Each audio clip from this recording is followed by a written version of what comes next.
आज मैं तुमसे कोई कहानी नहीं सुनाने आया हूँ, आज मैं तुम्हें जगाने आया हूँ, क्योंकि तुम सोए नहीं हो शरीर से, तुम सोए हो अपने सपनों से, अपने लक्ष्य से, अपनी आत्मा से। तुम सोचते हो तुम्हारा सबसे बड़ा दुश्मन गरीबी है, पढ़ाई की कमी है या किस्मत है। नहीं, तुम्हारा सबसे बड़ा दुश्मन वो है जो हर सुबह तुम्हें बिस्तर में रोके रखता है, वो है आलस। और तुम्हारा दूसरा दुश्मन वो है जो हर रात तुम्हारा वक्त खा जाता है, वो है मोबाइल का नशा। आज इस धरती पर लाखों बच्चे भगवान से किस्मत मांग रहे हैं, लेकिन भगवान कहते हैं मैंने किस्मत दी थी पर तूने उसे मोबाइल में बर्बाद कर दिया। याद रखो, जो मोबाइल तुम्हारे सपनों तक पहुंचने का जरिया था, वही आज तुम्हारे सपनों का कब्रिस्तान बन चुका है। तुम्हारा एक 5 मिनट और तुम्हारी जिंदगी के 5 साल छीन लेता है। और वो आलस जो तुम्हें कहता है कल से करूंगा, वो तुम्हें उस मोड़ पर छोड़ देगा जहाँ कल कभी आता ही नहीं। सफलता और असफलता में फर्क बहुत छोटा है। सफल इंसान वही है जिसने अपने अंदर के आलसी राक्षस को मार दिया, असफल वही है जिसने उसे दोस्त बना लिया। आज मैं तुम्हें 3 ऐसे दिव्य सूत्र बताने वाला हूँ, 3 ऐसे ब्रह्मास्त्र जो अगर तुमने आज से अमल में लाए तो न सिर्फ तुम्हारा आलस मरेगा, बल्कि तुम्हारा मोबाइल तुम्हारा सेवक बन जाएगा, मालिक नहीं। आज का ये प्रवचन सुनने वाला बच्चा या तो अपनी जिंदगी बदल देगा या जिंदगी उसे पीछे छोड़ देगी, क्योंकि समय किसी का इंतजार नहीं करता।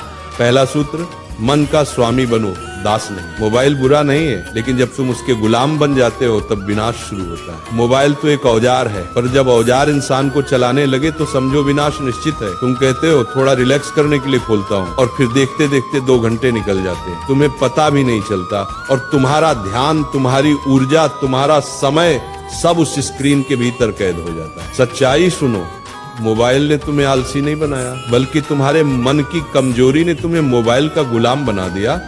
जिस दिन तुमने अपने मन से कहा बस अब मैं मोबाइल का नहीं, मोबाइल मेरा सेवक बनेगा, उस दिन से तुम्हारी आजादी शुरू होगी। दूसरा सूत्र, आलस एक मीठा जहर है। आलस एक ऐसी बीमारी है जो तुम्हारे शरीर को नहीं, तुम्हारे सपनों को खा जाती है। तुम सोचते हो थोड़ी देर में करता हूँ, और वही तुम्हारा सपना मर जाता है। जो लोग कहते हैं मेरा मन नहीं करता, उनसे मैं कहता हूँ अरे मन नहीं करेगा तो मंजिल कैसे मिलेगी। मन तो हमेशा आराम चाहता है, लेकिन महानता हमेशा असुविधा के भीतर जन्म लेती है। जब थक जाओ याद करो अपने माता पिता के त्याग को, जिन्होंने अपने सपने कुर्बान कर दिए ताकि तुम अपने पूरे कर सको। जब मन भागे याद करो अपने सपनों की कीमत को। जब नींद सताए याद करो उस वक्त को जब कोई और पढ़ रहा होगा और तुम सो रहे होगे, और कल वही तुमसे आगे निकल जाएगा। आलस से बड़ी कोई गरीबी नहीं होती। जो अपने समय का सही उपयोग नहीं करता, उसके पास एक दिन पछतावे के सिवा कुछ नहीं बचेगा। तीसरा सूत्र, कर्म ही धर्म है।